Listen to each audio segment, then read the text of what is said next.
From the misty Pacific coast to the rugged Cascade Mountains and beyond to the high desert in the east, you are listening to the Oregon First Hunting and Fishing Podcast. Well, thank you so much for tuning in to the Oregon First Hunting and Fishing Podcast. My name is Bryant and I'm your host. I'm joined here with my co-host Gage. Yes, hello. So Gage and I woke up in our homes in Salem at 2 o'clock this morning. We hopped in the car and we drove out here to fish Buoy 10 with our guest today, Josiah Darr. Josiah Darr. Josiah, thank you so much for being on the show. For those of you who maybe this is your first time hearing about Josiah, he's a pretty well-known guide here in Northern Oregon and Southern Washington. His business is J. Darr Guided Fishing, and he operates in the Columbia, the Willamette, the Buoy 10, and as well as the coastal tributaries. And he's really good at getting people on salmon.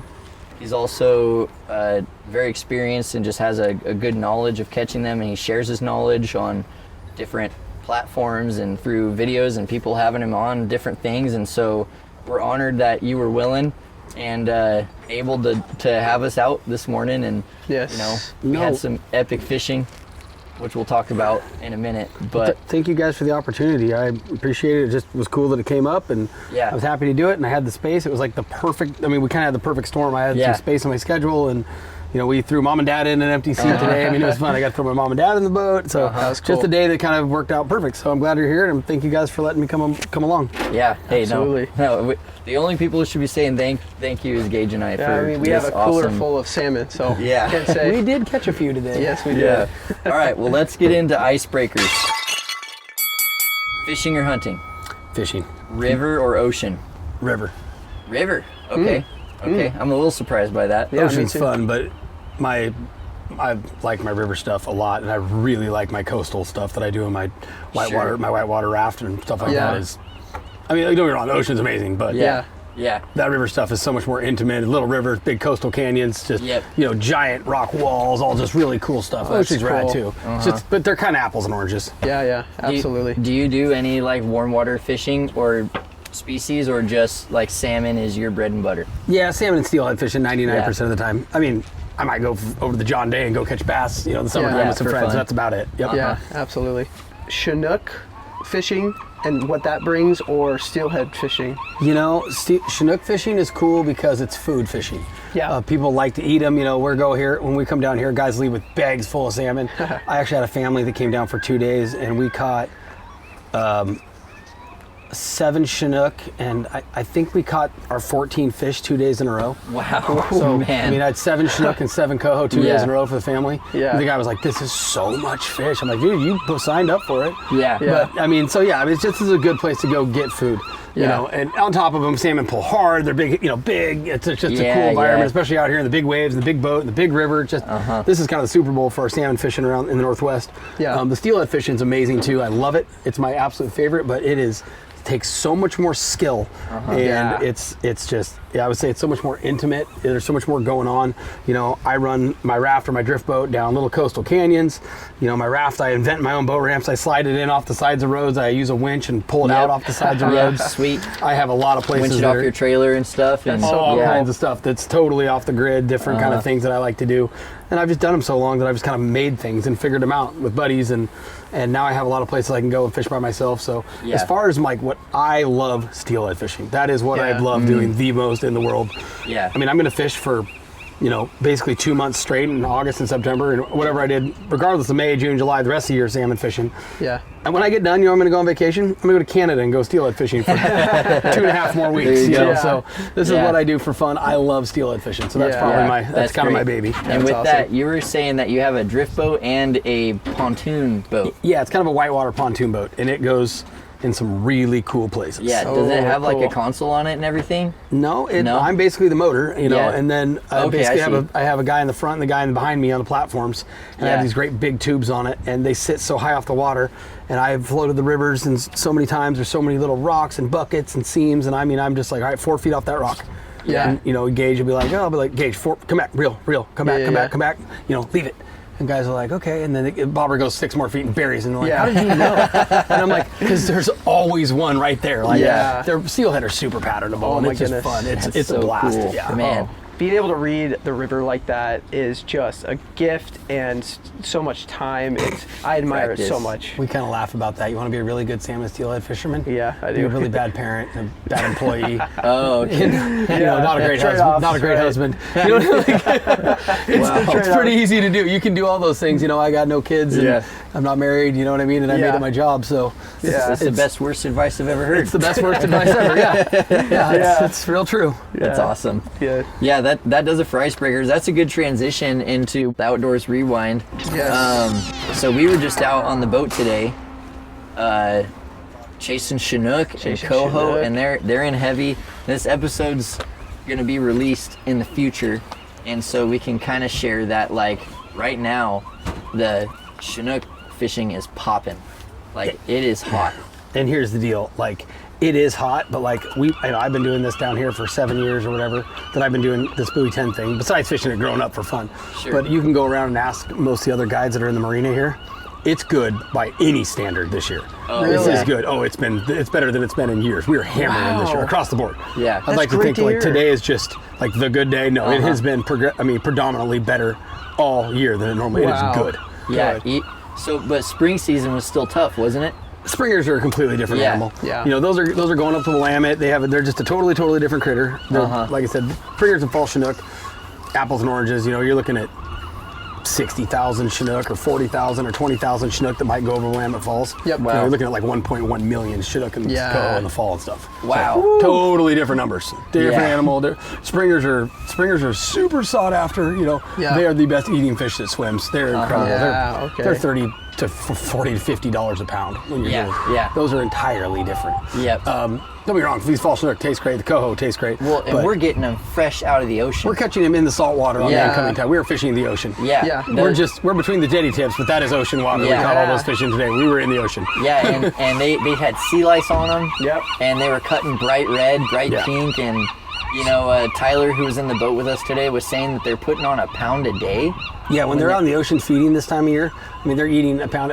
If we'd have cut the guts open on those, I didn't even bother, but they're going to be stuffed with herring and anchovies and candlefish. And I've caught them full of crab larvae. I've caught them full of shrimp, all kinds of whatever they can get their mouth, they're eating out there. And so even when we're on the incoming tide and we're fishing salt, so at that point they're even still feeding. So the bites we're getting aren't like aggression bites like you get further up the river.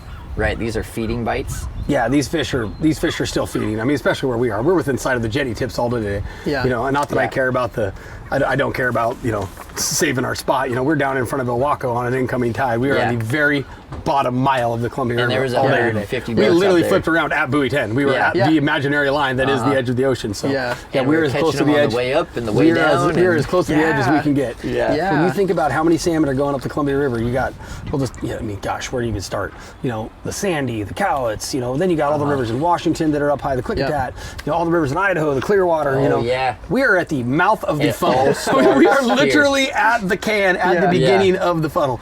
So we have the most salmon going by when we're down here. It doesn't get much better than this. No, you are at the start of the valve, not the end. Yeah. And to me and Gage, we were thinking like every fish we caught today was a monster. Yeah. And we were talking about why. It's because we've only really fished the upper river systems where not all, but you know, it's like we're catching all these monster hatchery fish and we're taking them out of the river because we're eating them. And then we're releasing the giant native fish and they continue up the river and then they get caught again. And so from Gage's and I perspective, we're always thinking like, oh, well, the natives are huge and the hatchery ones are small. But we're realizing it's like it's just the perspective we have of that's the escapement, you know? Yep. Well, and here's the other deal. The reason we do that with the wild fish is we're trying to protect a certain number of fish. And so we catch so many down here in Astoria that they're basically what they're doing is they extend the season a lot later upriver. So they're going to let us fish through, in theory, assuming everything goes according to plan. I think we're set to fish through September 17th. Wow, nice. So like, if they left it open, they do different proposals. Like, okay, you can kill any fish all year in buoy 10 August 1st through August 20th, and that'll be the end of the season. Got it. So Yeah. like, well, that sucks because we all just want to fish. Yeah. You know, people don't really mind. I mean, I've had days where I've let go 15 or 20 chinook and killed 3. Like, Yeah. Wow. sorry, what happens? You know, we didn't Yeah. kill as many, but at the same time, man, we also reeled in 23 chinook today. Yeah. You know, you have a pretty dang good time. So, yes, it's a little harder sometimes to weed through them, but honestly, it's not that big a deal. It's worth it to sure. fish through the rest of September. Yeah. Absolutely worth it. Yeah, I agree too, because like there was no lack of fish in the water today. Yeah, No. And as, so as we well got as to we fish did. longer. Like I caught 3 natives today. Yeah. And that was my first coho, and it was my first buoy 10 fish.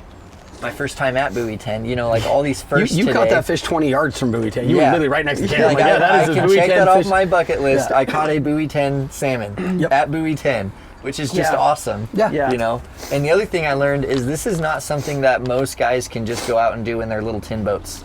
Yes. Like even though today was fairly calm, like you said, it was a pretty average day. Like it would have been scary out there in my 16-foot, you know, tin boat. Yeah. Compared With the to 9.9 we're in here a horsepower. 28-foot, you know, guide boat. It's just super comfortable, spread out. It's got the motor that you need, the 250 horse. You know, Yeah. we're flying out there. Like it's not something that. This is the right tool for this Yeah. job. Yes. You need can a do it bigger in smaller boat. boats, but it takes practice, and this is absolutely the best tool to take. You know, Yeah. we had 7 of us on the boat today, and we're spaced out. We didn't Yeah. entangle a little bit, but what do you do when a fish blows sideways across? You know? Oh, yeah. So there's no big deal about that. But like, you know, this boat and most of these guide sleds are Mm-hmm. built for this, and this is. You know, this is the best tool for this job for Yeah. sure. It's comfortable. I'm sure you guys were comfortable all day. Oh, man. You know, Absolutely. it's More fun. than comfortable. We're in lazy boy chairs. I'm used to a tiny little boat, you know, like this is just, I was floored when I saw it. I do want to talk to you more about the boat in a little bit. But yeah, it's Yeah. salmon season. Right around the corner is elk season. It's also bear season, but Yep. man, today was just awesome. Yeah. On our way up to, in our tired delusion, we were like, man, fishing at buoy 10 is something that we've talked about for, I don't know, at least a year. At the very years, least. dude, years, multiple years. Yeah. It's just always been It's- out of reach, you know? Yeah. Out of touch. And so Well, it's not anymore. It is not anymore. No, dude. Yeah. Yeah, so Amazing. awesome, and we're going awesome, home awesome. with salmon. Yep. Our wives you, would be so Josiah. happy. Yes, because most of the Yeah. time we go on a big adventure somewhere, we come back with nothing and they're a little pissed. Yes. Wives will have lots of salmon. This is, like I said earlier, this is Yeah. a good place to collect food. Yes. No kidding, dude. It's in the We're river. collecting food up here. Yep. Yeah. Cool. I just have a few quick announcements. I have 3 announcements. First of all, I wanted to talk about the Sports Pack Slam. Don't press the button there, Gage. Yep. Did you press anything? I don't think so. Okay. Talk about the Sports Pack Slam. So that's something that we're doing where we want to recognize anyone who fills all 5 big game tags out of the sports pack. That is cougar, bear, mountain lion. I said cougar already. Cougar, bear, elk, deer, Turkey. and turkey. Yep. And so if you do that, we have an application on our, it's on our social media bios. You can find it on our Linktree. We have an application there for you to apply. We want photographic evidence. We want 2 witnesses. We're gonna send you a t-shirt. We're gonna put your name on a plaque. We're gonna send you a certificate, and really it's just for fun. But the special add-on now is that Dead On Archery is gonna throw $500 at it. So if you complete the application and you're found to be telling the truth that you've completed the Sports Pack Slam, then you're gonna be put in for a drawing for $500. So just to sweeten the pot. And you know what? If you know someone who's done this year and you're too bashful, or they're too bashful and they don't want to go through the application, then do it for them. Yeah. I don't care. The person who does it doesn't have to be the person who signs up. The second thing I want to talk about is the Mike Lee Challenge. And so as you know, recently, Mike Lee, senator from Utah, was trying to sell off a lot of our public lands. And a lot of people went to bat to fight that off, and it ended up being dropped. But he has promised to continue the effort to sell public lands. So we want you to go this hunting season and pick 3 properties near you that were going to be put up for sale as a part of these land sales. And I want you to post pictures or videos of these places. You don't need to spot burn and explain the coordinates of where it is or anything like that, but just to show how wonderful these places are that we were going to lose access to. You know, we'll have a map linked And once again, in our Instagram bio and in our link tree, that's going to show you the map of the places that were available for sale. And I went and I looked, and all around my hunting areas, there was these chunks of BLM that were going to be sold. So I'm picking 5 of them. I'm going to hunt them this season. I'm going to just take a quick picture just to show like how beautiful these places are and what we were in danger of losing. So that's the Mike Lee Challenge. Looking forward to that. And then the last announcement, I just want to encourage you to share the show and tell your friends. If you have friends that love to hunt or fish in Oregon, then this is the show for them. But after all that, let's get into our conversation Yes. with Josiah Darr.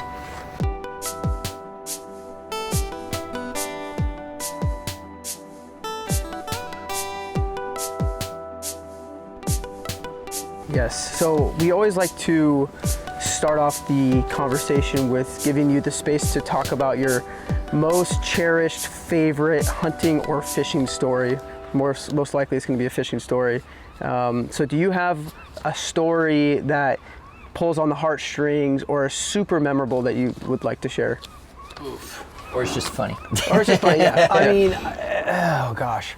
I take people every day, and my goal every day is for these people to have the most fun. I might be on my 53rd day in a row, but it's their first day every time. Yeah. So I'm going out and putting on the performance, doing the show, making sure everyone has an awesome time, you know what I mean? Yeah. But Yeah. like, as far as, there's so many good ones. Like, I have some great clients that have fished with me for years, friends. Today we had my parents, I was telling you earlier, my mom's been through, my mom's fought off chemo twice and, had open heart surgery. And, not to mention, she's just this awesome lady. Yeah. She's been, Christian, just stud woman her whole life. And my mom's first thing is like, I'm just glad it happened to me. Like, I'm so glad God's taking care of me through this. Whereas I'm like, why would you do this to me? And that's so hard. Sure, yeah. It's so hard to have that. And she's just been a superstar through it. And we watched her crank salmon in today. She's 3 of them. She was 60. fighting them. She's 60-some years old. So she's And out here she killing was it. working hard. Those things are hard to reel in. Yeah. Oh my gosh. And she's You fighting. guys are young She's not guys. quitting. Yeah, she's not quitting. She's I'll like, get an arm pump. she's working so hard, and you can tell, but she doesn't have the quit. She didn't stop. not. Well, right before she got you, we've been getting them. And I don't think she had landed one. And she looked at me. You guys didn't see this, but she looked at me and she's like, "I want one." And I was like, just, it's not. It'll happen. Like, give it a second. I did see that. Yeah, I was like, moment. give it a second. It'll happen. Like, and after that, I was like, come on, let's get some bow fish, because they were sitting up at the bow. And then she got one, and then she got another one real quick. Yep. And She got a chinook and a coho today. Yeah. Yep. Which is just awesome. Yeah, that was pretty cool. So anyway, to circle back to your question, taking my parents like that on these great days, that's always pretty cool. I guess if I have one story that's probably one of the more, I wouldn't say impressive, but crazy ones, is I used to guide in Katmai National Park for Katmai Lodge through college. Yeah. Wow. And so they'd fly out and drop us off on rivers and float planes, and we'd hike down these rivers and stuff like that. Well, it's Katmai National Park. Like up in Alaska, right? Yep. Yeah. I remember sitting on a bank one day. I had these 2 guys. I was in a section on the Moraine River, a section called Tree Alley. It is one of the best couple hundred yards of trout fishing on the face of the planet, period. Oh, man. On the face of Earth. Yeah. And we were sitting there catching 26-inch rainbows that weigh 7-8 pounds, upset that you just had to take the time to reel them in because they're not 30. Yeah. It's just like, it's just another 9-pound, 26. And I'm sitting there on the bank with 2 clients, the dad and his son. They were from Salem area, or Eugene area, excuse me. Anyway, Eugene, okay. And they're doing the things and having the time of their life. I'm probably 19 or 20 years old, and I'm standing on this little bank. Well, the reason we call Tree Alley is because the brush goes right to the bank on both sides.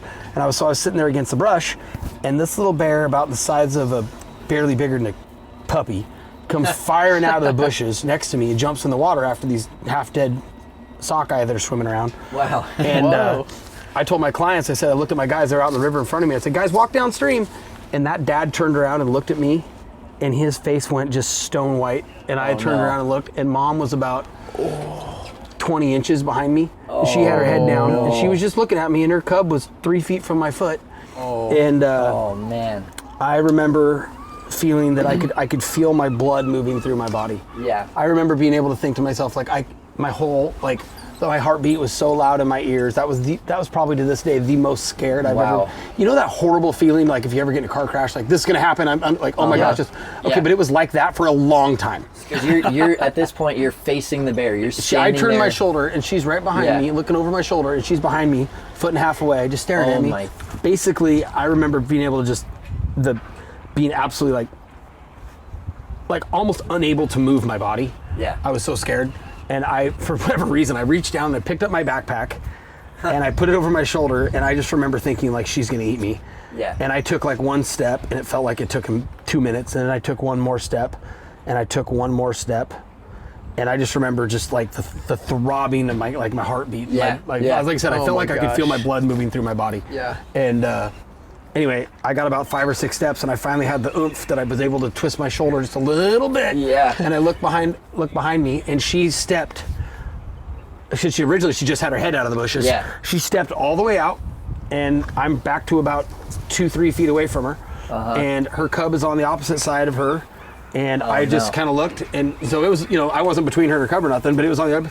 And I just remember kind of looking over my shoulder, and she sort of looked at me, and just sort of like rolled her head to the side and just kind of let me walk off. She was like, okay, he's going away. Like Just kind of shooed you, like. Yeah, she didn't. I mean, she knew I was there, but I obviously was no threat. And so anyway, that was a weird one. I walked off for a while, and then I got 10 more steps and 10 more steps, and then finally I was able to turn around and, like, oh man, then I had to sit down for a while. But that was probably one of the most sketchy, crazy, like just like vibrating, just the whole body shaking. Oh my gosh. So Like that was pretty cool. pass out. Grizzly bear at Katmai National Park at point blank. Yep. Yeah. That was that's almost as good as the time I had one charge me, and I didn't have a gun. I had one charge me when I was 19, and I picked up a rock and I fired it off the gravel bar in front of me, and it stopped. No and it way. snapped its jaws. They do this jaw snap thing that's like the loudest, scariest thing. Yeah, they go crack. And anyway, it snapped its jaws probably 15 yards ahead of us and was pawing at the gravel. He was pissed. Yeah. And, and so that one stopped, and I literally bounced the rock off the gravel, and I heard the big snap, and it kind of shocked it, and it kind of walked away and let me walk off. No way. That was probably the same within a couple weeks of the other one. Jeez. So that was. Oh, really? So it was a bear area that year. It's Katmai National Park. Yeah. I'd see anywhere from 25 to 50 grizzly bears a day. Because you're in the rivers with their food. And the food. Yeah. And most of the time they don't care, and you obviously steer as clear as you can, but they're in the bushes too, and they come out, and so anyway, that was a weird one. That bear came running at us, and I literally just grabbed a rock, and I turned around and looked at my clients, and I said, if you run, these two old men, I literally looked them dead in the face. I said, if you run, he's going to kill you. Yeah. Just, there's no question about it. As soon as you run, now you're pulling the string in front of the cat. You know what I mean? Yeah. And they stood there, and I didn't know what to do. I didn't have a gun. They didn't let us pack because we were in Katmai National Park, so we couldn't pack guns. And that rule has since changed. Oh wow, that's good. I picked up a rock, and I played baseball all the way through college and everything. And I picked up a rock, and I slammed it off the gravel bar in front of us. And it made a big snap, and he stopped. Wow. I'll never forget that because my client later was like, hey, don't throw rocks at the bears. And I was like, I'm pretty sure that's the only reason that guy stopped, dude. What? But anyway. So you were 19. I was 19, yeah. When did you start guiding? Then. I started, I At took 19. a job. Yep, I played baseball all the way through. I played my freshman year of college down there at Corbin. Okay. In Salem. That's down in Salem, and decided my baseball career was probably over. And that next summer, first summer I haven't played baseball since I was, can remember. Yeah. And so I was like, well, what else do I want to do besides play baseball? And I opened up a fishing magazine. I wrote a letter about myself. I attached just a boring old resume, and I sent it to 5 or 6 lodges in Alaska. Yeah. And this place called me. Most of them called me back. And Really? this place called me back and was like, and I looked them up and I realized how nice of a lodge it was and where it was and how expensive it was and the kind of money I might expect to make for tip money and stuff. And I was like, called my mom and dad and I said, hey, look, I'm probably not going to finish college this spring term. I'm going to take a job in Alaska. And I put them both on the phone and they were like, and my dad said the coolest thing ever. He's like, he said, are you going to finish college? And I'm like, yeah, eventually. Like, I'll keep chipping at it. I'm going to finish. And my dad was like, you got to go. Wow. You got to go. So I guided up there for 3 years. Wow. I guided up there for 3 years, 19, 20, 21, 22 years old. And so that was that was unparalleled. Katmai National Park, turned a kid loose with a jet boat and these 2 clients. And That's the most wild, man. berry, salmon-y, moose, But it helps wolves. that you grew up fishing.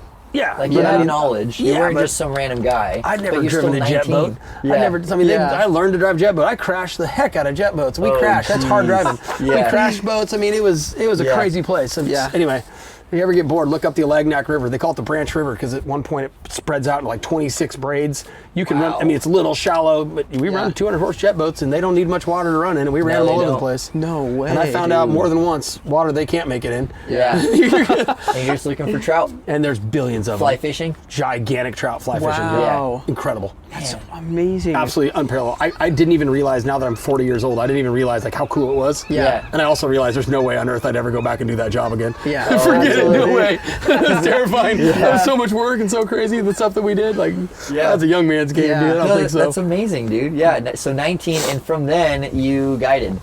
You know, I finished college, and I went to school. Never planned on being a full-time fishing guide. Was never my plan. Finished college, got a degree. Probably one of the few fishing guides you'll meet that actually went to school and got the degree. I took a job in downtown Seattle after college and hated it, and quit that job and did that for a couple years and quit that job and moved to Tillamook and took the job as a sports editor for the newspaper in Tillamook. And wrote about Nestucca and Tillamook and Neocony High School sports. And I ran around, but I loved to steelhead fish. And Tillamook was the epicenter, which is why I did it. And I also write for Salmon Trout Steelheader magazine for years, so I had a really nice drift boat that they'd helped me get. And I had a really nice drift boat and had been doing that. And next thing you know, I was like, well, I'll just buy my rowboat guide license because people want to go. And then a couple more people wanted to go, and they wanted to go. And I mean, long story short, it just kept growing and growing. And eventually I ended up buying a whole sled and got a big boat. And 7-8 years ago, I quit and been doing it full time ever since. Wow. You quit riding 7 or 8 years ago? I quit riding probably 4 or 5 years ago. I still could pick up, do it. I'm still very good friends with the editor. So like if you wanted to do an article. Oh, I could do an article anytime. Frankly, it was really cool to get your business name out there and get started and everything. And now I just want to do it. No, I just don't want to do it. I just have time, busy, and it's a little different world these days. It's still cool. I'd still probably do one someday. I'm sure I'll do a few more. I'll get the hunch or get the hankering to do it. I didn't know about your past writing. So that's super cool. Was it hard when you were doing that full time? Was it like hard to make ends meet, or was it flowing in the jobs? I never did it full time. I just did it for fun. I see. I just sit down and write stories. Got it. Okay. You want a crazy? Here you go. Here's a crazy God story. You know how like the worst things in your life sometimes turn into the best, but you'll never see it until you get far enough away. Right. So when I was 21 years old, I broke my neck in a car crash. I went through the windshield of a car. I broke the whole side of my face, 2 vertebrae in my neck.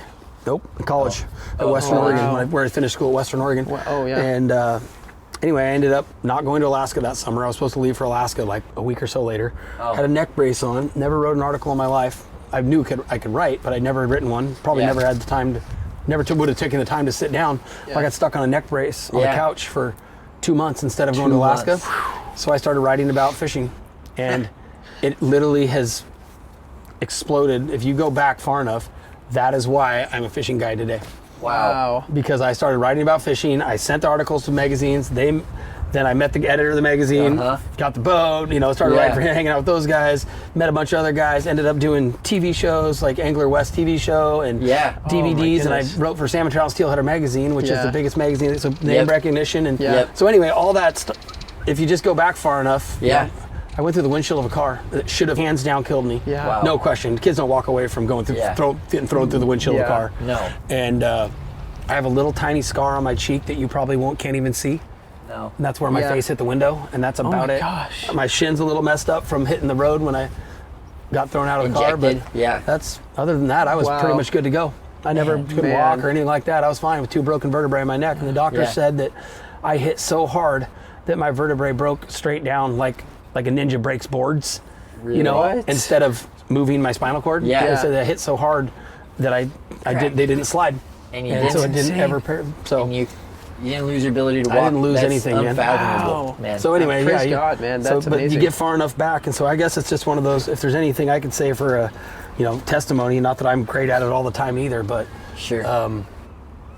You got to get far enough away from the tough stuff sometimes to realize what the plan was, and you just got to have faith, because at the end of the day, God's got a plan for your life, and it's, and you almost can't mess it up. You know what I mean? So you got to just stay the course and be faithful, and it's insanely difficult. Like I mentioned before, my mom's gone through all that stuff, and she's just a stud about it, and I've always admired her for it. I have stuff happen that goes wrong, and I just throw my arms up, and I'm just like, oh God, why have you done this to me? But at the same time, you got to remember, that's not what's happening. Get far enough away from it. So that's probably one of the. As far as testimony stuff goes, that's probably as far as. That's a tough one. I broke my neck in a car crash, and I'm probably a fishing guide doing the coolest job in the world now because of it. Oh my goodness. And that was 19 years ago. He works all things out for his good, right? That's the whole point. That's the plan. And it's really hard to see, so you just got to understand that that's the plan, and keep your head down. And for me, it's not get frustrated, but you have to keep your head down and stay the course and keep doing the right things, and not go, well, I'm left or I'm forsaken, so there's really no point in me keep working this hard, which Sure. is something that I personally struggle with. Yeah. If things don't go my way and I'm just like, I don't need this. Like, I'm not going to keep, I'm going to go take the easy route. I'm going to go do the things I know I shouldn't do. It's really easy to do because I just it's not going my way anyway, and I've been trying my butt off. Yeah. And so that's the hard. So anyway, that's kind of the, that's kind of the thing for me. I just got to keep reminding myself that like, you also got ejected through the windshield of a car, and you're doing this job that everyone thinks is awesome, and and so like because of that. So anyway, that's awesome. That's a tough one. Yeah, thank you for sharing that. That's amazing. And it all wraps into your favorite hunting and fishing story too. And it all, I would, that was my first. It's all like your life leading up until now. Your like passion for salmon fishing started at a very young age, or at least fishing in general, because your dad has been taking you fishing your whole life, right? And your siblings too, right? You're a whole fishing family. Yeah, I mean, we all love it. I have 3 little sisters that are 3, 10, and 13 years younger than me, so they're quite a bit. Wow. My 2 little ones are quite a bit younger than me. Yeah, no kidding. But really, like my older sister next weekend, she brings a bunch of her girlfriends. So I'll have 6 girls on the boat. Then I've known most of them. I know their husbands. I've been saying from her friends for a year. Yeah. It is one of my funnest days of the year.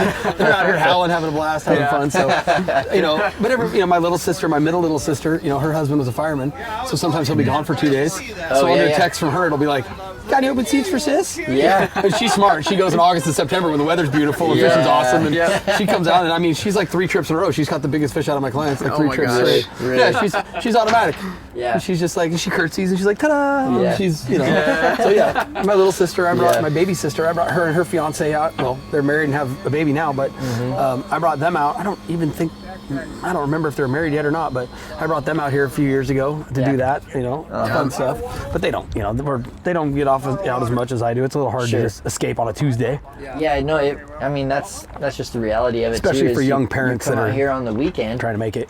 Yeah, you come out here on the weekend and it's nuts, right? So it's like but it's still fun. And you're still catching fish. Well, the hard part is that you don't get the experience as far as like, frankly, you cannot be as good at it. Yeah. It's hard to come out here and just be like, hey, I got this river that's 4 miles wide and I don't know where to be, when to be there, the depths, the colors, the 10,000 details, unless you're just have been doing it before. But how do you show up 2 days a year and just be good? Yeah. Absolutely. I'm not out for a day.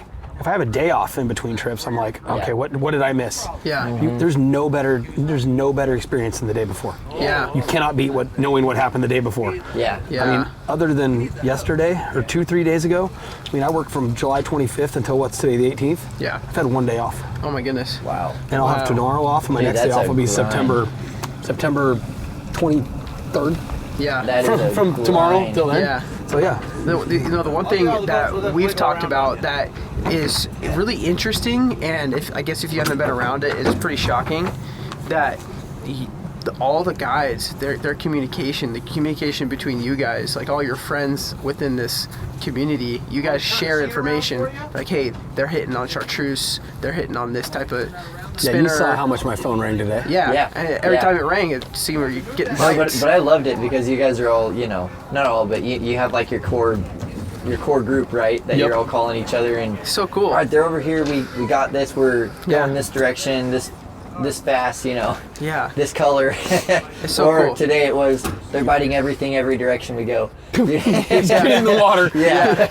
Come find me and get next to me. They're here. Yeah. That was awesome. Yeah. I wanted to talk about boats a little bit because you said that when you started riding, they got you a boat, but you also had a rowboat. You're doing rowboat guiding. Mm-hmm. And so did you grow up on boats? Did your family have boats? Yeah, I think my dad bought a 16-foot Starcraft when I was Sweet. probably 12, 10, 12, little. No, heck, I might have been younger than that. I might have been like 6 or 8. But and so Dad, we lived walleye fish, and the thing that Dad and I had that was really cool is, my parents were like 20 and 21 when I was born, so we kind of all grew up together, if you will. But when I was doing that when I was a kid, we had a guy moving next door. My parents moved across the street from my parents when I was a little kid, Gary and Cindy Isaacson. And Gary was a good fisher. He was an older. I kind of consider him my grandpa. Yeah. Okay. He's so much. He's about old enough to be my parents' just about. Sensei. Yeah. But Gary loved to fish, and he taught my dad and I how to do it. And he moved in next door, and Gary taught me and my dad kind of Yeah. together, because my dad didn't fish a whole bunch when I was little for salmon. Yeah. And then he got good at it, and then he and I got into it. And then when I turned about 15, I started catching a few steelhead here and there, but I got a driver's license so I could go fishing. Yeah. Oh, yeah. And so once I Yeah. got turned loose, and I just never stopped. Yeah. Yeah. Yeah. And now my dad comes out and sits on the boat with me. Yeah. And he's Oh, still, yeah, don't get me today wrong, he he was- hammers salmon. he He's was a on the good boat. fisherman. Yeah. He just doesn't drag his stuff down here. He gets them when they're going by the house. Oh, sure, yeah. But he doesn't put quite forth the effort like I do. But he's a very good fisherman. Yeah. But the boat you have now is probably a lot more impressive, I guess Yeah. you could say, than like the boat that you started off with. It's probably a big leap. So, I mean, this thing, what? You said it's from 2020. This is a 27-foot River Wild Elite. Yeah. And that's, basically their ultimate River Wild's kind of best guide boat. Yeah. Big deep V, so it does well in the waves. It's super wide, so it doesn't rock as much in the waves in the water. Yeah, it is This wide. is the only fishery where you even have to really worry about waves. Yeah, Most places are not that big a deal, but out here it's sure nice to be in too much boat than not enough. Yeah, Yeah, yeah, absolutely. for sure, dude. Yeah, we were being in some big waves. the big old bay here, definitely. And it Yeah. gets way worse than that. Really? That's not even. That was a man. playground. I mean, I could Yeah. imagine, because there was nothing. I mean, there's jetties. There's 4-foot But, wind, 5-6 yeah. foot wind chop where I'm punching waves going 10 miles an hour to come back. Like Wow. it is. Wow. And you are today going to we were ripping pump- 30 miles an hour out there. Yeah. Yeah. Yeah. That's Wow. today was absolutely banner perfect. Yeah. So, could you imagine? Today was Yeah. perfect. I mean, yeah, that can make you get seasick if you're not careful, you know? Oh yeah, I've had Absolutely. plenty of guys get seasick in the river. Really, Yeah. in the river. Oh, yeah. My goodness. Because normally when you can see the land, it helps. But Yeah, it gets rocking sometimes. yeah, that's Yeah. nuts. Well, today we were rocking pretty good. We were rocking good, yeah. I'm surprised that I've never really been at sea like that before, so I was surprised you didn't get seasick? Yeah, a little Yeah. bit. Most but- guys that are having fun, most guys when they get sick, it's because they start thinking about it and then they get sick. Yeah. If guys don't know any better. They're just like, this is fun. They don't Yeah, even care. yeah. They don't get sick. They're just Whoa, pretty hard to whoa, get seasick yeah. when you're fighting a fish every 5 minutes. I know, I was pretty locked in, so. Dude, that's the locked thing in. too, yeah. Yeah, because you're so distracted by all the bites, pulls know. going down. So have you done anything to this boat to customize it, or is this how they come? Adding electronics, Yeah. a few other little things, but this fairly stock. I mean, my electronics are new, kind of your choice, rod holder, stuff like that. But for the most part, it's pretty stock. I mean, yeah, I got nice Garmin stuff. So it all comes like diamond plate, everything, and ordered just- it that way. Yeah. Ordered Oh, it wow. all the way I wanted it, and it's mine's got a built-in bleed bucket in the back, which I like, so I can just grab them, That rip them was out, an awesome get them out of the way addition. when we're doing rods Yeah. and on the floor and trying to get rods back in. I can just grab one, throw it on the floor. All right, guys, get in. And they're like, "We get a picture." Yeah. I'm like, "Yeah, in a minute. Yeah, Get yeah. them back out." Yeah, yeah. Because you guys saw today, like sometimes Yeah. it's just a matter of getting them back out. Like, Yeah. our day might be made right now. Yeah, So exactly. let's do it. Yeah. Okay, we'll get your picture in a minute. It's No, a heck of a lot better was than a great. bucket. That was some wisdom there from you. Yeah. Not my first rodeo. Yeah. But the bleed bucket, was that something that you custom had added? I had a friend that built his boat. River Wild built his, the one before they built mine. Oh. And I called him and we talked about it. And he had designed a boat, and he is very, very, very detail oriented and extremely smart Yeah. persnickety. And I called River Wild and said, "Hey, remember that build sheet you just took? Change the name on it, throw it in the copy machine." Yeah. Oh, And he awesome. laughed. He said, you really just copied my boat?" I'm like, "I copied our boat." And I also have enough time that between your boat getting done and my boat getting done, if there's Yeah. something about yours that I don't like, I can change it. Yeah, And he was exactly. like, "Wow, I'm not sure to be mad at you." Or Yeah. that's brilliant. Well, how does the bleed bucket work? Does it have another bilge pump in it, No, or it's does just it? got water. The hole's below the water level. Okay. So it fills up with water, puts water in the bottom of it, and Got just it. flushes in and out. Wow. Okay, I was wondering about that. It's very ingenious. It's, The other thing that's awesome about this boat is you've got your like hose system for hosing it down, which like I know is common on a lot of guide boats, but that's also going to be separate from your bilge pump system, right? Yep. And these boats, if you're gonna go in the ocean like I do, you gotta have 2 bilge pumps. I have an auto bilge so I can leave it in the water. If it rains, it's not gonna sink. Yep. Yeah. Stuff like that. Your bilge pump, your washout pumps. One thing about owning a boat, and they always joke about boats, just an abbreviation for break out another 1,000. yeah, Yep. yeah, yeah. There's- You are constantly fixing things to do my job. Yeah. I am always breaking stuff. That's why we're taking Yeah. the boat out of the water today. Yep. Yeah, today you're taking Yeah. it to the shop to get some electrical work done. Yeah. Just get a few Yeah. things fixed before they break. Yeah. So how does the ideal guide boat, like I feel like this is the ideal guide boat, how does it differ a lot from like the ideal recreational boat for a guy who doesn't guide. How much money do you want to spend? Oh, really? I mean, I mean, some of these guys have really nice boats, and they come down here and they have beautiful guide boats, and they take their friends and they don't guide. Yeah. And they spend a fortune to do it. I would never spend this much money on a boat if I didn't make money with this boat. Yeah. You know, my dad's got a 21-foot Columbia, beautiful Limwell, standard stock, awesome boat, kind of like that one, but a little smaller. Oh yeah. So it's got like a cabin. It's the same thing. No, like the black one over there. It's a little smaller. Okay. It's just size. You know, I want to take 6 people, so I need the room. You know, if I'm only taking 3 or 4 people, you know, but if I wasn't guiding, I wouldn't worry about taking 6 people every day. Yeah. You know. Yeah. And so it's just a real matter of size. Yeah, how much do you want to spend? Yeah, absolutely. Size and money. The bill sheet on one of these boats is anywhere from, I mean, I'll just see super general, but right now with material costs and everything being a lot, you're probably never going to buy this boat brand new for less than $100,000. Wow. That's not including motors, right? That's with motors. Oh, that's with motors. Okay. Yeah. I That's think I know someone that did a build. Now mine, granted I bought mine a long time ago, and so costs have changed and varied and blah blah blah, but I think the build sheet on this boat right now, if you were to go try and buy a brand new one, it's about $140. $140. Wow. Yeah. Man. That doesn't surprise me. So, you know, but you can go buy a used one. Yeah. Or, you know, it's quite a bit smaller to fish around your house with your kids and your wife and be totally comfortable and not have to worry about breaking and fixing as many things for, you know, 20, 30, 40, 15, you know, whatever. Yeah. So it's just a matter of how much you really want to use it. Yeah. Well, because for you, this is your income. Uh-huh. You know, and I was talking with Gage about that too before, is like same thing when like someone works in construction and they go buy a $80,000 pickup. Yep.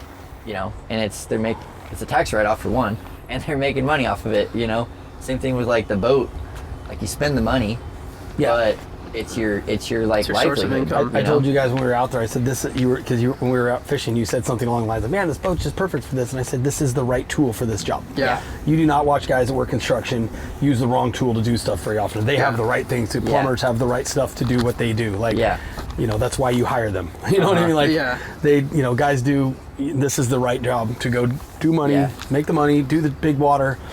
You know, this boat does what it's supposed to. It's the snap-on for boats. You know, I've always loved boats. Like, just something about floating on the water is just awesome. Like, you can't deny that boats are cool.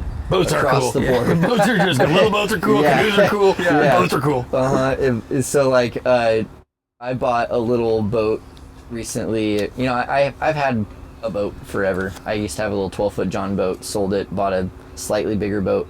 Gage and I have been building it out. We bought some aluminum, putting a casting deck in the front. We built the floor down similar to this, so it's a flat floor. I built all my electronics into it, built a little console controller panel, and you know, it's just been super fun. Yeah. But like the thing that we've been doing with this boat is we use it for duck hunting and fishing, you know, like multi-use, compared to like this boat is specifically salmon fishing big water. I wonder if there's like if it's possible to have like a boat that can just do it all, you know? It's just like a blank boat.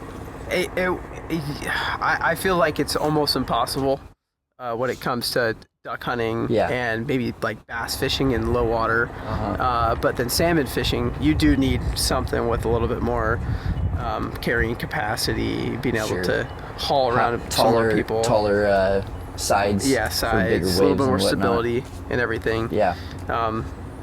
But I'm sure there's people that, I mean, we saw guys out there today in some I would say questionable little boats. Yeah. Just knowing the water, and especially if it gets any worse, man, they'd be in some deep trouble. Yeah, but today was good for them, luckily. Oh, absolutely. I mean, it's still a little rough for them, and it was a good day. Yeah. Yeah. So we talked about guiding, like that's your life, that's what you do. It seems like, am I wrong that it's pretty competitive? Like there's a lot of fish in the pond type thing, as in guides, not fish. Yeah, especially here in Oregon. There's a ton of fishing guides. So it's hard because there's quite a few fishing guides, but you know, if you go in this marina, we'll just say for argument's sake, there's 75 guide boats in here, or whatever, maybe. Yeah. 30 of them work every day though. You know what I mean? Like, there's a reason. Yeah. You know what I mean? Some guys do it part-time, some guys do it full-time, but the very best fishing guides still tend to stay pretty full. Yeah. You know, and there's a reason. They're good. They're great guys, good businessmen. You know, produce results. They have People the love name. them. Yeah. You know, there's a lot to do. You can be a really good fisherman and not a very nice person and not do all that well. Yeah, for You know, real. Heck, you can be a pretty nice person and all that great of a fisherman and do pretty dang well out here. Yeah. You know, you guys, you know, but the key, the guys that are good at both tend to stay pretty busy. Yeah. You know, Oh, yeah. You get along with everybody, you communicate well, have a great time. People, you know, they go home with their big trip and they're talking about it for weeks after they're done. You know, that's Yeah. That's No, for real. those guys stay busy. So I guess yes, there's a lot of fishing guides. If there was half as many fishing guides, I'd probably be more booked. But you know, the market kind of dictates how many you can handle, and you know. Yeah. So Well, it sounds like you just said you haven't gotten any days off for a while, so So, yeah. it's not like you're not busy, right? no, I'm work a lot this time of year. I'll Yeah. probably work almost every day in August and September. Yeah. So within the guiding world, when you entered into it, maybe as your own, what was the biggest challenge that you faced? One thing I still struggle with sometimes is staying up on my books. I get so many phone calls for people, and I'm not excellent yeah. about returning a call here or there, or I've double booked myself before and have to say, hey guys, sorry I can't take you. I screwed up. I forgot to write down. So it's hard because you're, Yeah. you know, Yeah. your secretary and you're tired and you're fishing and you're your secretary and your scheduler. And so sometimes but I'm your accountant. pretty dang good about Yeah. that. I maybe do it once a year. So that part's hard. Honestly, truthfully, the hardest part is having faith that you can do it. Starting. Yeah. I'm going to quit my job. Oh, the plunge. Yeah. Yep, I'm going to quit my job. That is hard. Yeah. It's hard to have faith that I'm going to make it, you know. And besides being, you know, just pride, you don't want to ever I tried hard and I failed, like that sucks. Yeah. But you got to just make the commitment, and that takes a little bit of soul searching if you want to decide to do that. Yeah. No kidding, dude. So, Man. And if you have a family, they have to be on board too. boy, if you have a family, Yeah. don't start guiding. Yeah. Yeah. If you are a guide and then you acquire a family, at least you grew up around it and they knew what they were getting into, or you built a Yeah. family around it. But if you tried to go do this job and then go do that, it is hard. Yeah. Women will not do very well with you being gone weeks and time and moving around, and you know, it is a tough life. Well, because Yeah. you live in like 3 different places depending on the time of year, right? I move around a lot. I don't have to do that, but I do because I don't have anybody. Sure. So I do, you know. Yeah. Yeah. So it's difficult, but I mean, but I used to be married too. So that was, you know, it's a difficult job. Yeah, It's it's tough. There's a lot of divorce fishing guides. No, Oh, yeah. really, It's a that's very hard job. 100% true. Like we've met a lot of fishing guides on their Yeah. like second, third marriage, you know? Yeah, I hate to admit it, but I'll end up being one someday probably. But I mean, right now, kind of like this whole just going wherever I'm fishing, and it's just me and my dog. Sure. And Yeah. I go to the coast and stay down there come down here for 6 weeks, go to the coast for 4 months in the wintertime. Yeah. You know, go back to Scappoose, St. Helens area and fish in the Yeah. spring and summer there. Yeah. I just kind of bounce around, and you know, in the fall, Yeah. October, November, I can fish the coast for chinook. I can do whatever, but you know, I'm going to take off and go on vacation. I'm going to disappear for 6-8 weeks, and literally, I'm going to be in an entire other country for a while. Well, Yeah. maybe you'll find a girl that can be your deckhand too. Yeah. Family business. Yeah, is that the thing that everyone looks for? I don't know if everybody wants to go to work with their wife every day. No. I'm not sure. I don't know. I can't really speak on that, but Yeah. I think it's a tough. Let's put it this way. This will take an act of God. Yeah. No, that's Yeah. very true. So as a guide, how important is it for you to know the fish? And I mean, not even like there's some obvious things like, oh, you gotta know what they're biting and when they're here, but like, what about the biology of a salmon have you had to learn in order to be really successful, like their life cycle, their habits, and Run timing's important. You got to know Yeah. when to be where, but you know, anybody with a cell phone in their pocket can figure that kind of stuff out. The internet's definitely made things much, much, much easier for people to be successful. You know, but Yeah.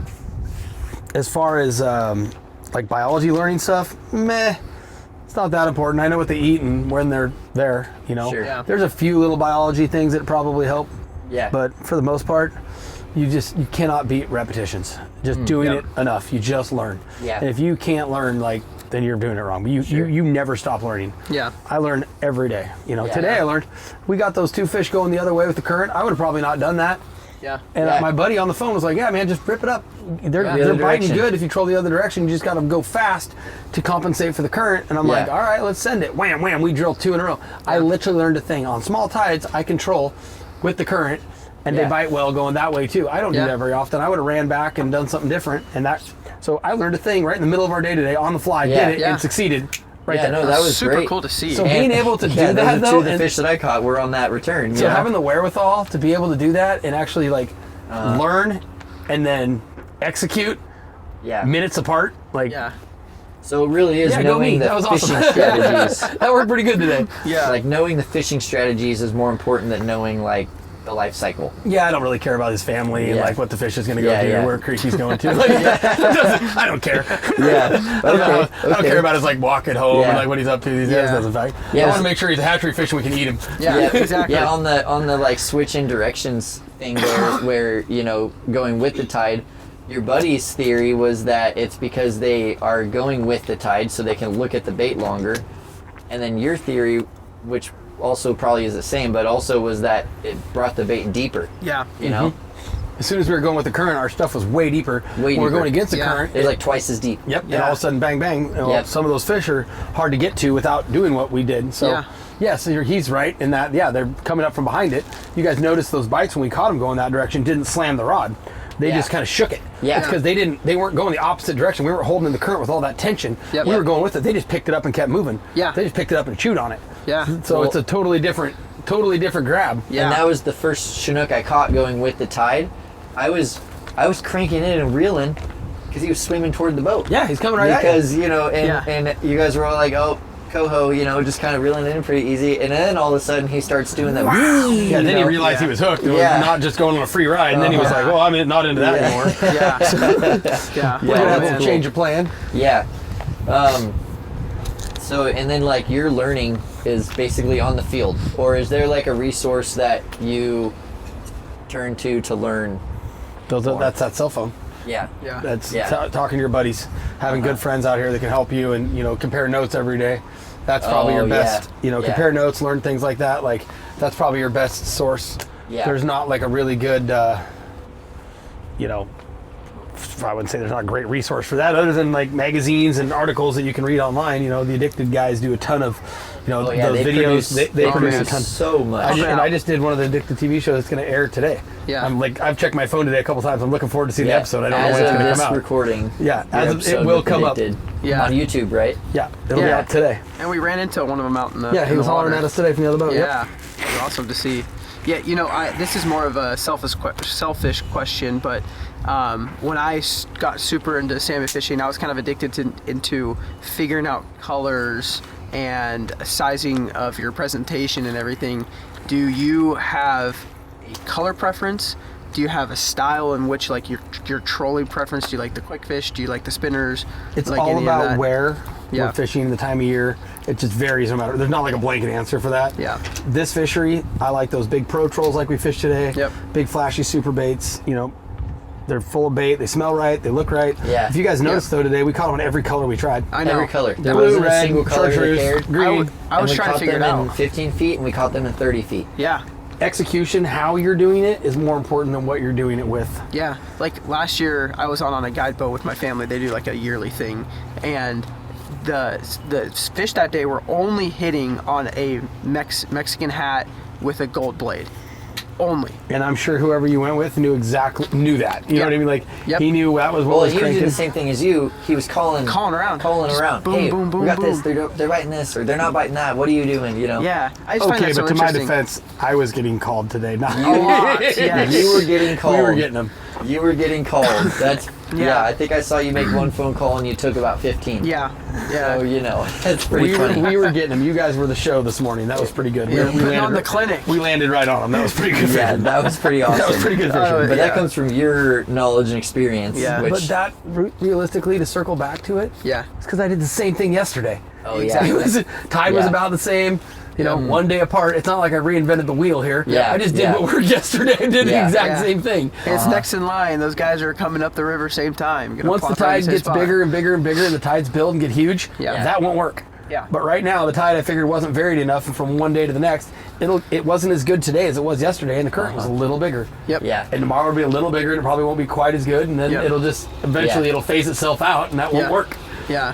Fish are moving upriver. So like you're in that Addicted video that's releasing the day we're recording this. you're on our podcast. You have been on plenty of other TV shows, podcasts, and everything. Like, did you intentionally set out to be a teacher, I guess, and like talk about fishing and teach about it, or is it just something that like people reached out to you and asked to make it happen? No, I didn't at all. I didn't ever but I will tell you that I came by it naturally. So my mom taught me when I was a kid. I was homeschooled when I was little. Got it. You know, I talk pretty well, and I usually communicate what I want to get people to do real well. Sure. I think that's one thing that guides struggle with, and some guys are like, man, I got tangled all day, and my guys couldn't do this, and my guys couldn't do that, and I'm like, that's because you probably didn't do a very good job teaching them. Yeah. More often than they just couldn't do it, because I got guys that can't do it all the time. Yeah. But what I learned throughout the course of my career is how to tell people things to get them to do what I want them to do. You guys heard me today say, hey, reel all the way, meet that weight at the water. Meet the weight at the water. Well, if you try and reel the weight up to the tip of the rod, it's never going to go anywhere, and he's never going to reach that fish. If you reel your tip to the water while you're fighting that fish and you lift, you're there. So like, exactly. I learned that a couple years ago. Like, I can't say just reel down to the water. That doesn't make sense. They don't get that. If I say, okay, meet your weight at the water, that works. People reel, so that gets them to reel down to it. The other thing you said that made a lot of sense was reel to the bead. And I knew what you meant. Okay, reel to the bead. Got it. Reel to it. Don't try and pull it to you. Reel towards it. You're reeling, reel towards your bead. Stuff like that. That's just from doing it, and you just learn. Like, if I say that, they do it. If I say, lift up and go crazy and pull it all over, it doesn't work. But if I can tell them to reel to the bead calmly and oh, he took off. We're gonna do it again. Reel to the bead again. You know. And so it's just you learn how to teach. Also, like I said before, I'm the oldest of four. I'm 3, 10, and 13 years older than my little sister. So when I was 18, I had a 5 and a 3-year-old little sister in the house. Oh, wow. So I grew up with little kids. I got nieces and nephews that I'm around all the time now. Growing up, my mom used to tell me all the time when I was a little kid, you should go to school to be a teacher. You should go to school to be a teacher. You're a good teacher. And I'm like, no, I hated school. I don't want to go to school. Forget it. I'll teach people I didn't want to go there when I was there. I'm certainly not going to sign a job to go there. Forget it. Or can I skip? Like, how does that work? Your own prison. That sounds horrible. But, no, so instead I do it out here. And I love it. I teach people every day. There's one thing about getting people fish. That's part of the job, but more people call and want to go fishing to learn how to fish than they do to just go acquire salmon. Some guys absolutely will never do it again the whole year. They go with me 1 or 2 days a year. We high five. They love it. I'll see them again next year. That's like your family, Gage. It's like my extended family. They don't care. They do not need to learn. Some guys come down there and bought a new boat and want to know how to do it, and they will pick my brain all day because that's what they want. That's why they're, and that's what they're paying for. And if that, that's part of the gig, great, cool. Absolutely. So you heard it here first. You gotta be a good teacher. And it's a learning curve. Like it's not just you pay for one guided trip and then suddenly you know everything you're doing and then you go out there and do it. Like you've got years and years and years under your belt that you are, teaching out of. And always learning. Always learning. Like today. Go with the tide sometimes. That's good. Well, speaking of teaching, we always try to give our guests some tangible tips. Like that's the reason people listen to hunting and fishing podcasts, right? And so I wanted to talk about salmon fishing timing. Yeah, we're getting eaten by flies. I wanted to talk about salmon fishing timing because as someone who's like on the outskirts and doesn't really know, I've always heard it communicated in seasons, like spring, fall, summer, all these different runs. But then the more that I am involved in salmon fishing, it just feels like there's 12 months a year salmon fishing to be done. Like it's not so much when do you switch gears between the different like fall versus summer fishing? And also, is it really as big of a difference as people make it out to be? It's huge. Okay. It's a huge difference. And it's all about timing. I fish down here in August, and July and August I fish Astoria out in the ocean in July, the river in August, that's the time to be here, all the way through, you can fish through September in here, but I usually go upriver towards St. Helens. These tides are going to build, all these fish are going to shoot upriver. I'm going to go home, back to, Scappoose where I grew up, to go fish up there. I'm just going to hammer on them up there for the rest of September. I'll come back down here the last couple weeks and do coho. There's 3 fish limits for coho in the river. They're everywhere inside by then because they come a little later after the chinook. But I do crabbing combos, so I'll throw the pots out. We'll get all our I've had days I've caught 15, 20 coho, killed 15, 20 coho, and then pulled 75 crabs for my 75 crabs. Yeah, so that's great. Yeah, those are pretty awesome days. Man, yeah. People like that. Yeah, no kidding, dude. People like that. Yeah. So, that's a thing. And then October, you can still fish them upriver. You can fish St. Helens. You can fish below Bonneville. You can fish up by Hood River. All the way up to Klickitat, like up to Columbia. Lots of places that have salmon through October, November. Yeah. You can also go to the coast and fish fall chinook on the coast in October, November is really good. All the way into December. I think that might close December 1st now. A lot of the rivers close December 1st, but there's a lot of places that you can do that. December I start catching steelhead at a pretty good clip, winter steelhead. Yeah. That's when I moved to the coast in December. January, February, and March are absolutely lights out winter steelhead fishing on the Oregon coast. Yeah. That's why I moved down there, and I love that. By April, start catching spring chinook in the Columbia again. April, May, June, July. And it starts over. Spring and summer chinook is really good, and just do it again.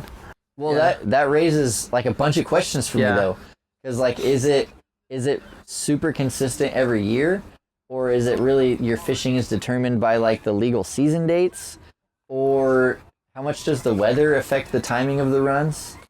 Generally, it's the same with the exception of the edges.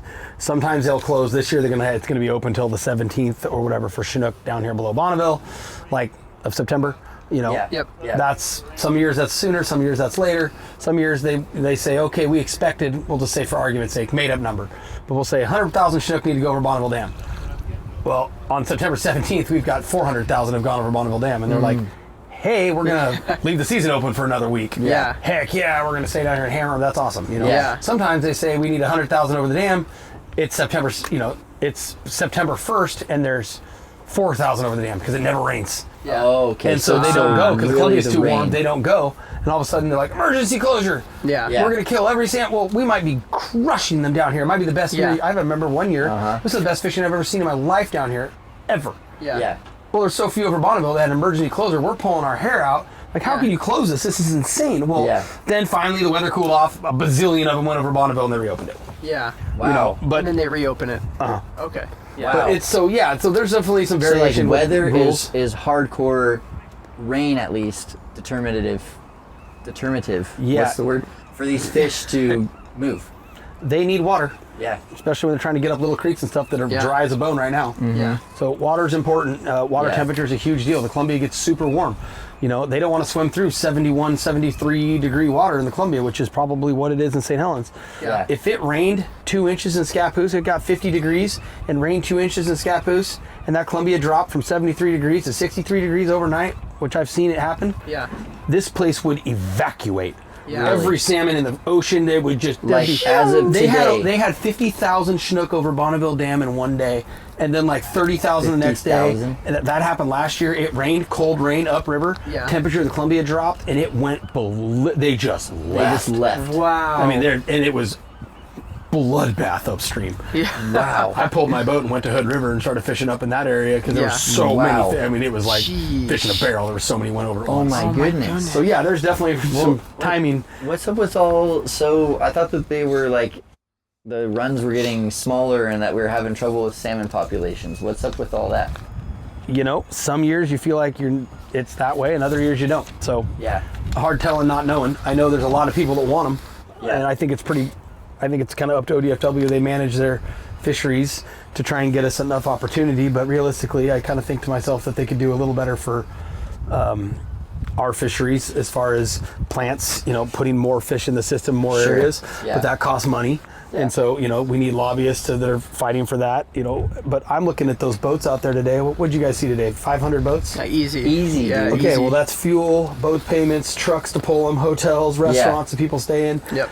This is a massive industry versus, a few other things. So no, I think it's way beneficial to spend the money that direction. No one calls me and consults me with these questions. So it's not like I have anything to do with the decision making, but eyes on the water, it's pretty simple. This generates a lot of money for a lot of towns. Yep. You go to a town like Reedsport. Yeah, for sure. Right now, Winchester, because you guys were talking about being down there. They were just there last salmon fishing weekend. just closed. The lower Umpqua just closed. Yeah, they hit the 500 fish That should quota. be lights out all the way through September until it really pours rain down there.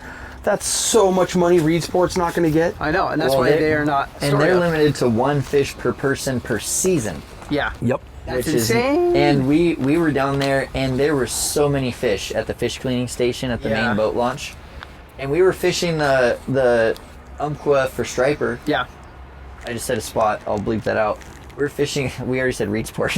We were fishing there for striper, and it was 71-degree water as the tide's coming in, and it only got down to 68 when the tide was fully in. Yeah. So it's warm down there right now. It's a thermal block. It keeps them from swimming upstream. Yeah. But when it rains, Cools off. they're going to go. Yep. Yeah, they're coming. And we Man. we were marking fish left and right. Schools, so much. many fish. It was insane. I mean, we didn't have the data like we had here The today. light scope, but yeah. So you already hinted to it, but you do follow the fish upriver. As you go upriver and the seasons change, your fishing style dramatically changes, right? It has to. Depending on what you do, you know. Yeah. Okay.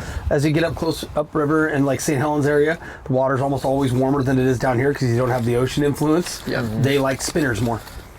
Spinners in warmer water, they bite spinners better. Okay. They, you know, for whatever reason, that's a real thing. And I don't mind sharing that as fairly common knowledge. Yeah.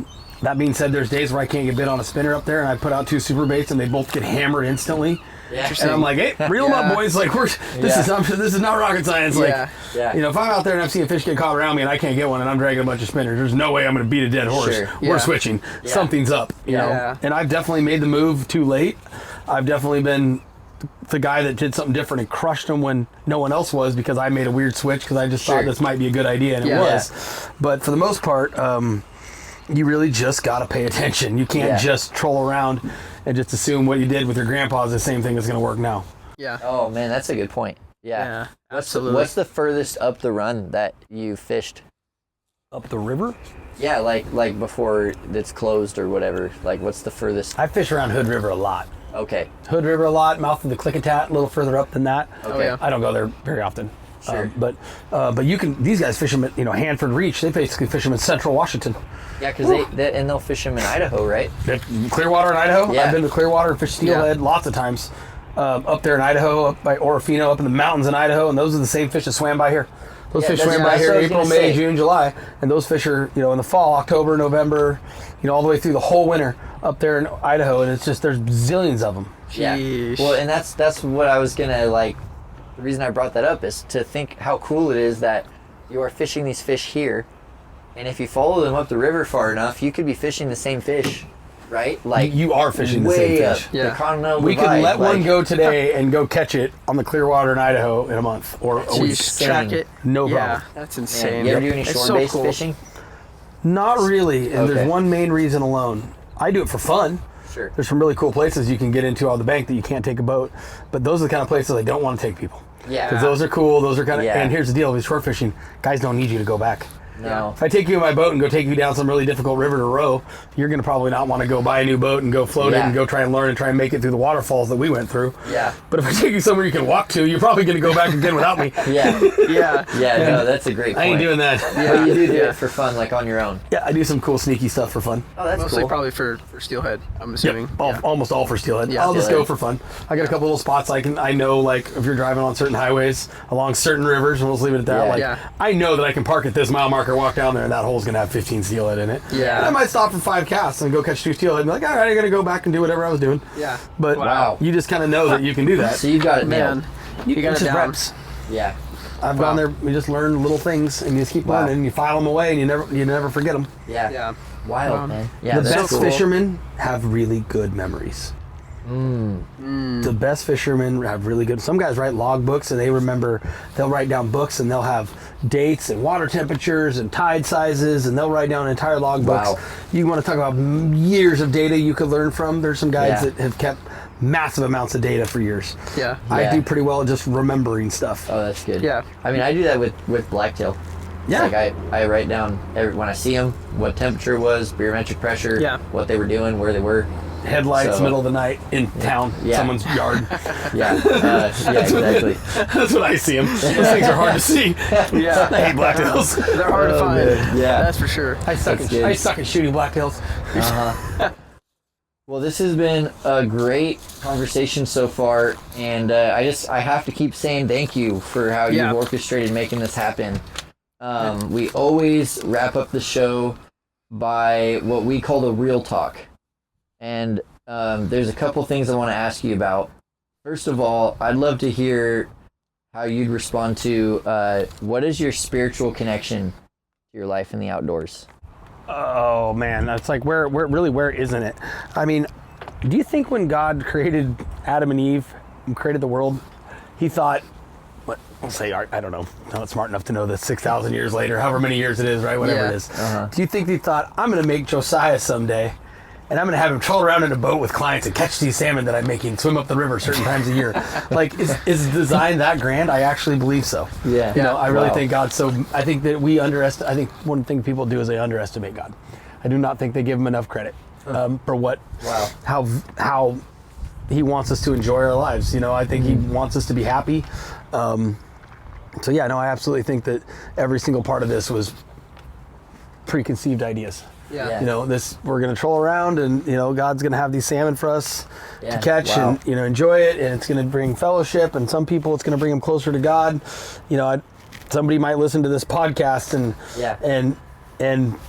say, somebody might listen to the podcast and it changed their life someday, and they might become some super evangelist and go save 1 million souls. Yeah. You know, because God wanted, you know, us to go fishing today. Yeah. Exactly. So I don't know. It's way too big for me, man. That's what faith is for. I don't have to know that answer. Yeah. Amen. Yeah, absolutely. I don't know. And I'm certainly not arrogant enough to, I mean, I think it's arrogant, to be perfectly honest, to ask God why a lot, because just assume that he knows, you know what I mean? Like, you can't, like, you're not supposed to know all this stuff, man. What would eliminate, you know, when people talk about, like, I've had this little debate with people, talk about, like, creationism versus Darwinism and this and that and whatever, like, I don't know. Like, you don't know, but if you knew, if there's evidence that, like, proved it, would eliminate faith. Sure. And so if there was no faith, there's really no point in religion. Without faith, you have to have some leap.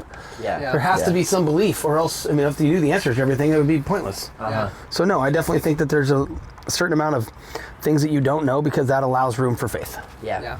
That's awesome. But as far as the fishing's concerned, yeah, man, I think God wanted you to go hunt elk in, you know, Eastern Oregon in September, and he thinks that's cool. You know, you'd enjoy it. You know, I think that he wanted me to come down here in August and come catch salmon in Astoria. And I think he wanted it for a lot of us. God's, you know, set us out to, you know, enjoy the world. I don't think enjoy things in the world and his creations, and I don't think that there's anything that we do that wasn't predestined to an extent. Sure. No, that's great. Yeah. I love that. That's awesome. And the other thing I wanted to ask you, when I first learned about who you were, I went to your social media, and you have right up at the top there the verse where Jesus says, you know, follow me and I'll make you fishers of men. And I was curious about why that particular verse was so important to you, and maybe how you've lived that out, or how you see that in your own life. I have the ability, you guys are literally a perfect example, to go put 6 people that I don't know every day in my boat, and I can go try and, we'll say influence, but that's not the right word. Sure. But just go be a light, go try and be, you know, somebody that says, you know, when someone ever asks you and you don't say anything, and someone asks you, hey, what church did you go to? And you never said that you went to church or anything like that, that's God. You know what I mean? Like, that's because you gave away a light, you did something so well that they knew without you saying it. Yeah. That's pretty cool. Yeah. I'd love to say that happens to me all the time. It doesn't. Yeah. It used to a lot more when I was a kid. And that bugs me. You know what I mean? Like, when I was a kid, you know, I was younger, I mean, more people would ask me that kind of stuff. You know, life is life. It gets harder and it wears on you, and you don't maybe have the same, I'm maybe not talking about everybody, but I struggle more now as an adult than I did when I was a kid, you know? It's just a tough walk, but you just have to keep it up and understand the truth and just keep grinding, because there's, you know, God never said, hey, this is going to be easy. I believe what he said was you can fit a camel through the eye of a needle easier than than to get into heaven. Like, this is hard. And oh yeah, by the way, if you follow me, it's going to also be a cakewalk. That never happens. You will suffer. This will be hard. So, you know, I think the hard part for us as Christians, and especially, you know, Christian men, that you guys are leading families, you know, and stuff like that. I think you have to make sure that you remember every day to make that, you know, you're leading. You have to make that choice, and it's going to probably not be the most comfortable one every time. It's probably not the funnest one every time. Yeah. You know, so that's, Yeah. I mean, I don't have to quite make that decision like you do, but I still have the same decisions that are different, but the same. Yeah. But yeah, man, you need to make the right choices for God in a day today fashion. Like you just can't stop, and it's hard. Yeah. Because they're not the most comfortable, you know? Yeah. No. And that's a real thing. Yeah. Yeah, and I mean, I have a view of like calling that, because, you know, I'm in full-time ministry. Like my job is weird. Not everyone has this job. Not everyone needs to have this job. It's like, you know, it's weird, right? It's a weird situation. But like, I still believe that every single person is equally as called as I am, right? Just because I'm the one who has this title doesn't make a difference in, like, so to hear Josiah, to hear your perspective on every person you have on your boat is a potential person that you can influence for Christ somehow, no matter how like big, deep the conversation may go or as simple. I think that that's the way that every single one of us is asked to live our lives as Jesus followers. Like we have jobs, we have contexts, we have families, we have places where we're interacting with people, and it's in those contexts that is our mission field. And so as someone who knows Jesus, who has this hope that helps them not give up when life is hard, because life is super freaking hard, you know, you have the opportunity to be that light for someone. Yeah. And so, I mean, I can't imagine how many great conversations you've had in your boat. Maybe even times when someone was facing something hard, and for some reason that they probably couldn't explain, they felt comfortable enough to share something with you, you know, and or for anyone who's listening to this, like, life isn't pointless. We have a purpose and a mission, and God uses us to make the world a better place. And sometimes it's as simple as just like talking to someone. Yeah. Being that human connection with them. Yeah. Being Jesus to them is what, when we say that, that's what we mean, you know? Yeah. Yeah. I this conversation reminds me of a conversation that I think me, my wife, Bryant, you, and your wife, we all had, and it was kind of funny the way the conversation went, because I came forward, I'm like, man, like, I work in corporate, I'm so tired of dealing with like the world and the worldly things. It must be so great working in ministry. And then you guys turn around and say, well, no, you guys have the opportunity to go out into the world and rub shoulders with non-believers and make that, you know, quote unquote real change, and being able to be that influence. And it's kind of funny, our perspectives, we take things for granted. And there's pros and cons to everything.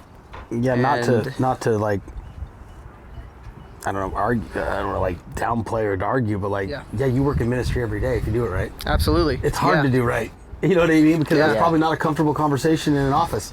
But if you have that, if someone, like we were talking about before, if you just keep doing the right thing over and over and over again, and somebody in that office someday comes to you off to the side and says, hey man, I want to talk to you about this. Like, that might have been 4 years of working with somebody in the office, being a good example, all culminating into that conversation someday, you know? Yeah. So yeah, you work in ministry, you know, and if you're doing it right, you should.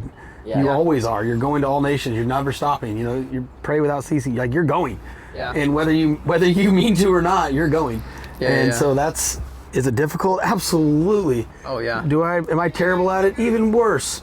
But like, that is the plan. You know, it's hard. So that's what you're doing. And it's, I mean, I guess if anything, I'd encourage people to remember that in your every single day, you know, day-to-day adventures. It's just hard. Yeah. Mm-hmm. And it's not going to get easier. Yeah.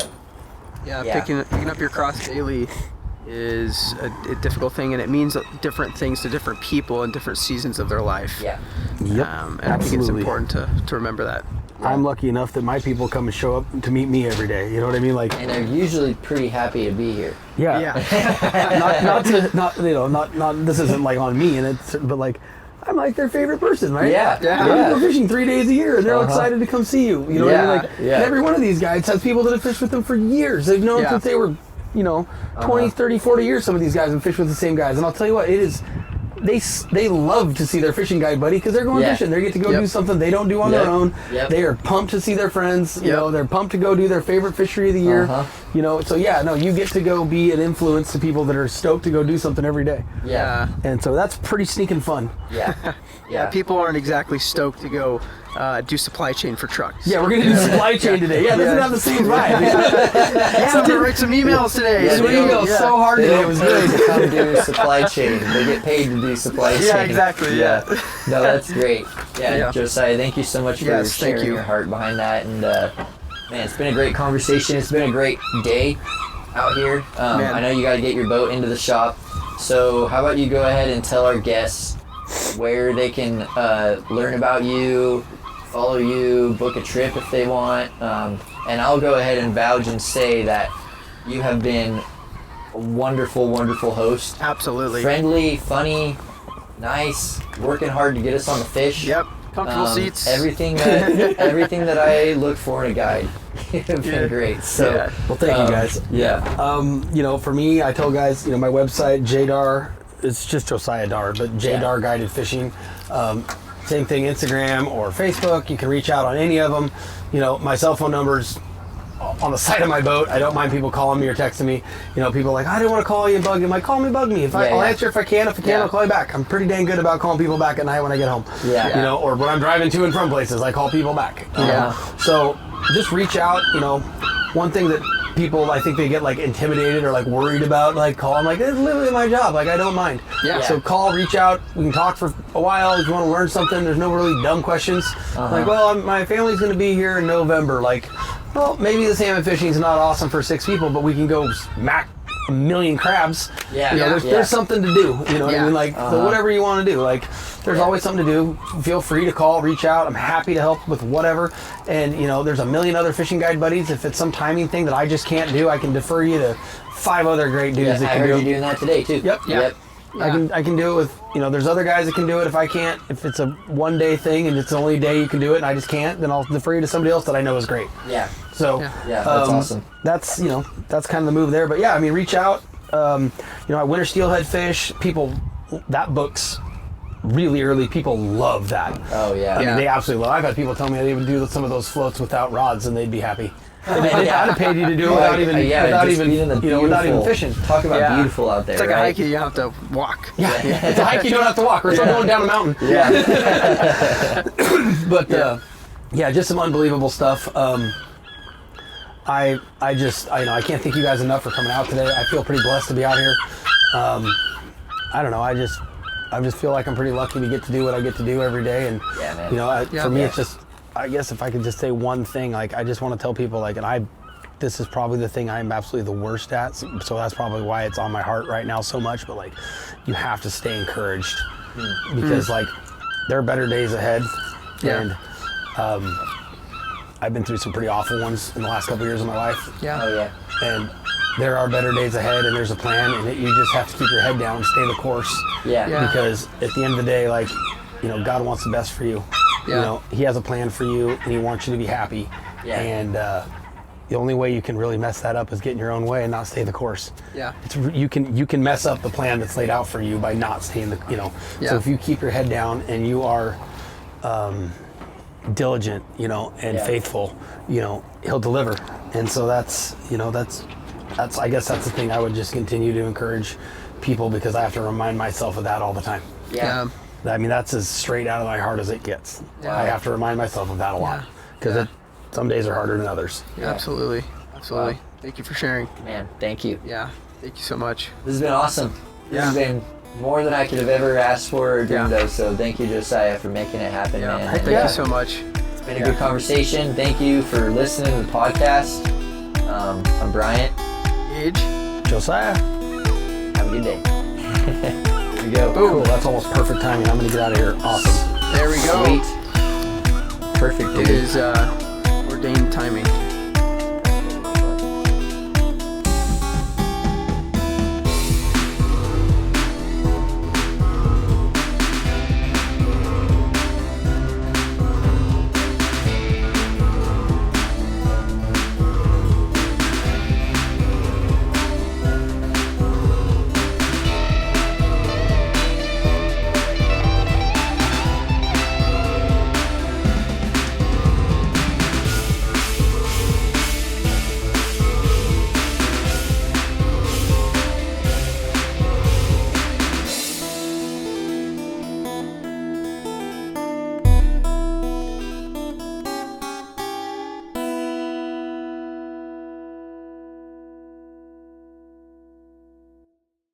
S3E alcohol in it there. And that's cool, she's going to be there?